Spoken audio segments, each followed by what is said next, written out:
Hey there friends, welcome back to the channel. My name's Alex Lokes and we've made it through another year.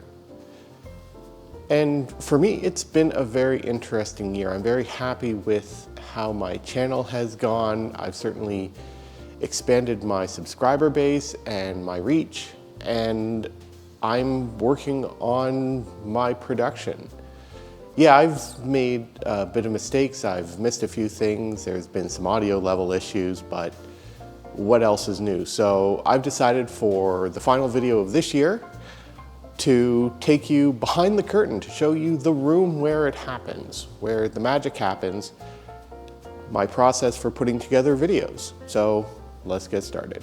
So the first thing I started thinking about when I restarted my YouTube channel back in October 2020 as sort of a way to keep myself creative during the continuing restrictions we had here in Ontario was what type of videos did I want to produce?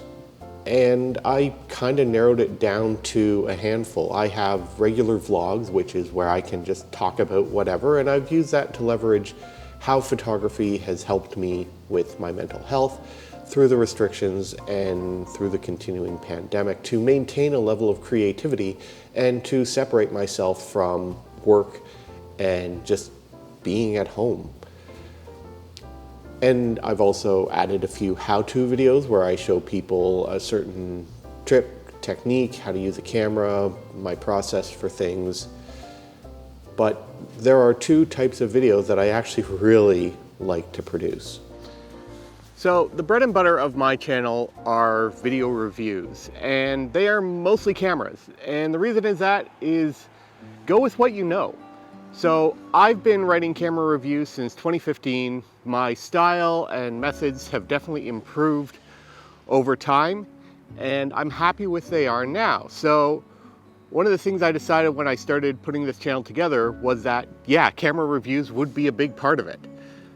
And they actually start with, like any of my other videos, an idea, a camera that I'm fond of, a camera that I'm starting to review, and one that have interesting story or something quirky or unique about them. And once I have an idea of what sort of camera I want to review, it all starts here. I do a lot of initial research and I use books and websites mostly. And it's websites that I trust, including manufacturers, websites, camerawiki.org, and of course my good friend Mike Eckman and Stephen Dowling, who both have amazing websites, especially Mike Eckman, who can find the history of almost any camera in the world in his own vast library. And the best part is, being connected to a bunch of other film photography bloggers, I can always ask more questions and clarifications from them. Do I get everything right 100% of the time? Of course not. I am still limited by what I can find online, and sometimes it can be difficult as some information just isn't published online and not readily available to the average person. And review videos are some of the most complex that I have to put together. It takes about 3 or 4 days, 2 days worth of filming, at least a day to put everything finally together, and that's not counting actually developing and scanning the film. And sure, it's taken me a long time to figure out that sweet spot about length, technical information, and style, but overall I'm happy with how they are now, and they're worth it because they're the ones that get my channel the most number of views each time, and a lot of times the most amount of hate. Although by far my favorite video type to actually film and produce is the On the Road series. So in addition to photography, I also have a passion for travel and history, and that's really what the On the Road series is for, is to allow me to show my part of Ontario to you, my viewers, and share the stories that come with these towns that I visit. And some have more stories than others, and I haven't really had a chance to do much this year, as shown by the smaller amount than normal, but I assure you there's 3 very special on the road videos coming up in the new year. It also helps that these are the easiest videos to produce. I can knock off the filming in a single day develop, scan, put them together, put them up.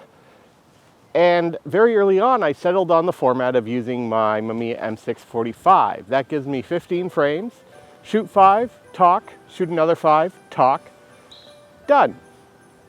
It makes it nice, compact, and it really makes me think about my composition, subject matter, and what I'm going to highlight. And the film can do double duty, either being used for a film review blog or a developer blog. And in the day of higher prices, what could be better than that? One of the earliest ideas that I had for a YouTube channel was a series of camera reviews, which, you know what, this channel does have, but the idea was that I would do it within a fixed studio. I would build something with a desk, multiple camera setups, a nice back piece with cameras displayed on shelves, good lighting. The problem is that would take a lot of work, especially in my brain. I wanted it to be right from the beginning. So when I actually relaunched my YouTube channel, I abandoned that idea very, very quickly. Number one reason is space. I didn't have space to set up a permanent studio, and doing it temporarily just didn't sit right in my head. So I got inspiration mainly from Jess Hobbs about using the world as my studio. And thankfully I'm blessed being in a beautiful part of Southern Ontario, which offers up a lot of different locations, from nature to urban environments. And I feel it just makes the videos that little bit more dynamic, not as static, as stale as it would be. But since I am working on the land, there's something very important that I need to acknowledge first. And that acknowledgement is that this is not my land. This is in fact the traditional territories of the Wendat, the Haudenosaunee, and the Mississaugas of the Credit First Nation. And most of the time when I'm doing my photography, I'm working on treaty land. And that land includes Treaty 14, Treaty 18, and Treaty 22. And one of the great things is that Oakville has started erecting these wonderful signs to remind us that we are the continuing stewards of this land. And you know, it's absolutely amazing to have the honor of being able to photograph this land. And I am truly grateful for the work done by the City of Oakville and the Indigenous people who came before me to preserve and maintain this natural beauty that I am truly honored to capture today.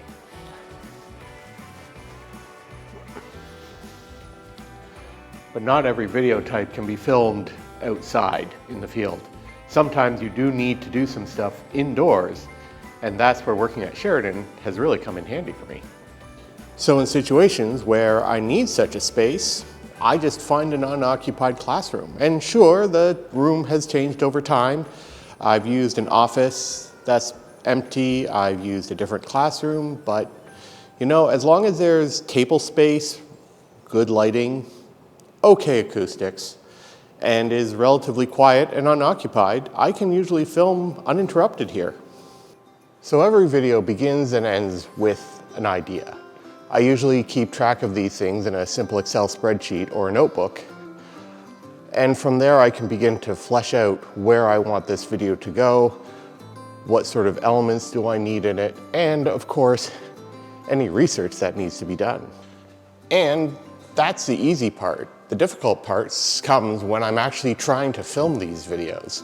As a one-man band, I'm in charge of everything.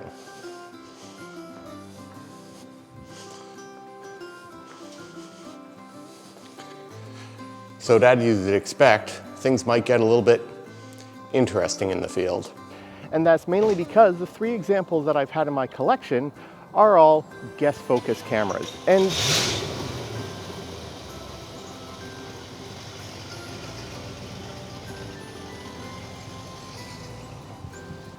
hey there friends, welcome back to the channel. My name's Alex Lokes, and today I have a very special camera review for you. Yes, when it comes to folders, I both love and hate the format, and mainly because the previous, rangefinder. So Today I'm going to be reviewing the Zeiss Ikon Super Ikonta 531-2. Oh, jeez. Now, Zeiss Ikon is the camera manufacturing branch of the historic Zeiss Foundation. It was formed in 1926. An infusion of capital allowed Zeiss to actually purchase 4 separate camera businesses, including Contessa Natel, Goertz, Hey there friends, welcome back to the channel. My name's Alex Laux, and if you've been following my photography, you know, I don't like that.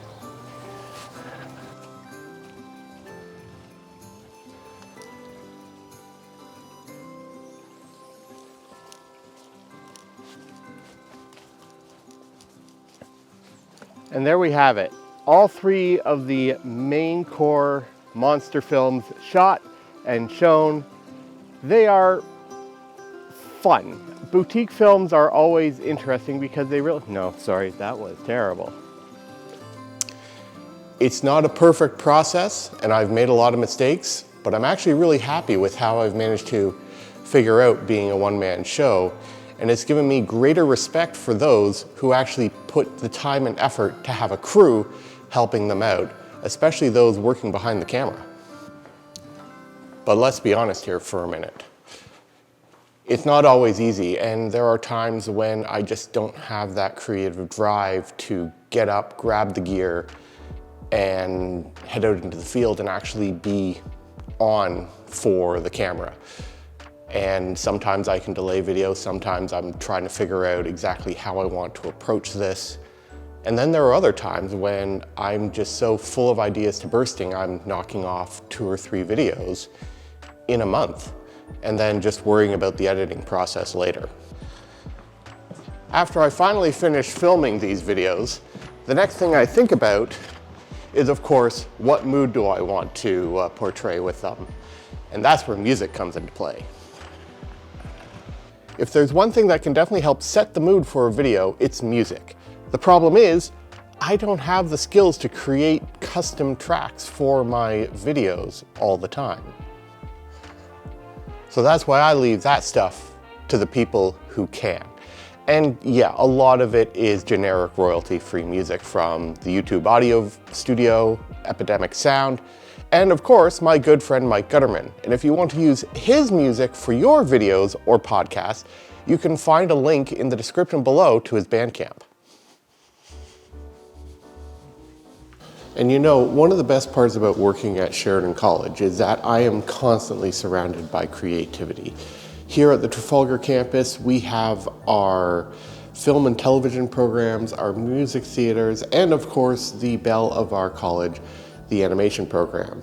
And seeing the equipment that students have to use makes me a little bit jealous. They have access to a lot of amazing technology, but I quickly learned through my journey of creating YouTube videos, you don't need fancy equipment to produce amazing videos. So when it comes to my video equipment, I try and keep things as simple as possible. My original camera was a Sony a6000, and when I started that was okay. But as much as I enjoyed working with it and being able to adapt some of my older manual focus lenses to give me a bit more range, the problem was the audio, and that was because you could only use dedicated Sony accessories on it. So all I really had was a single on-camera mic, which worked when I was sitting in front of the camera, but when I was actually further away and moving around, didn't exactly work, and it picked up a lot of ambient sound. So late January 2021, I upgraded my digital camera to a Nikon D750. And what's really nice about that is that I've been able to use wireless mics. And the one I use is this one here. It's the Rode Go. It's a single wireless mic, all in one unit. I got a receiver on the camera and the transmitter I keep here on my person. Yeah, I really like it. I also have a on-camera microphone that I haven't used much in my video work, but I do have a video plan for next year that definitely will require that mic, because again, this only really picks up one person and it does a pretty good job keeping background noise out of the picture. As for lenses, I mostly stick to a single lens, and that is the Nikkor 28-105 f3.5 to 4.5D. Yeah, it's not the best lens and it has some problems, but you know what? Again, it helps keep my weight low and I can pretty much do 90% of my video work. Additionally, I have a ton of prime lenses. If I need something really wide, I got the 14-24 2.8G. I got a 24 and a 28 millimeter f2.8 prime lenses, which is good if I really need to cut down the weight. The 35 millimeter f2 and the 51.4 and the 105 2D are all excellent options when all I'm really doing is filming and not having to carry around a film camera with me. So what is it like from my perspective? Well, let's take a look here.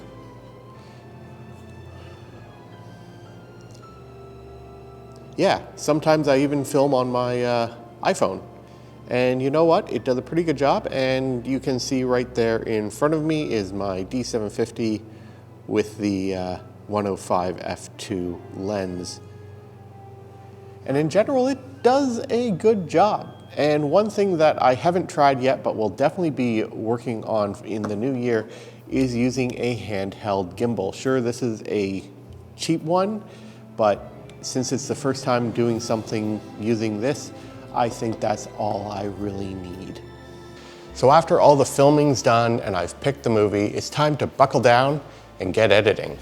And while I would love to be able to edit all my videos in a professional editing suite with a ton of amazing tools like the one behind me, and of course, re-record all the audio in post so that it was perfect. Actually, all my post-production work happens right here in my usual workspace.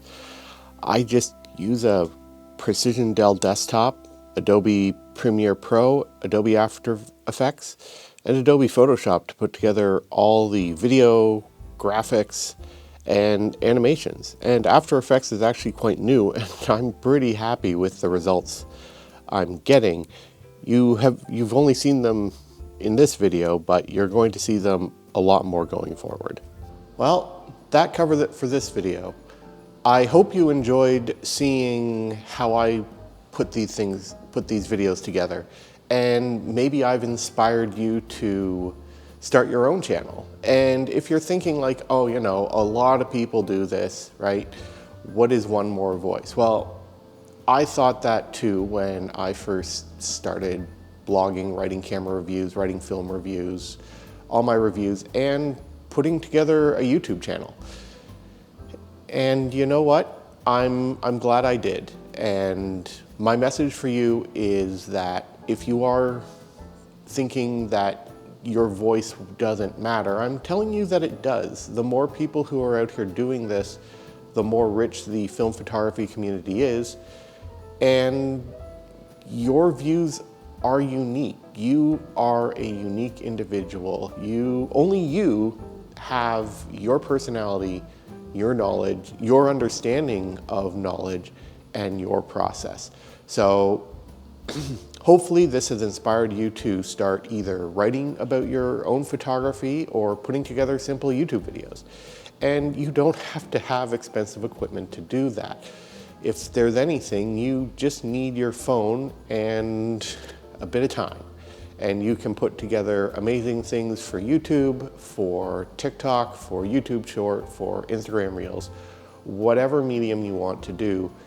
I highly recommend you doing it. It's been incredibly fulfilling for me.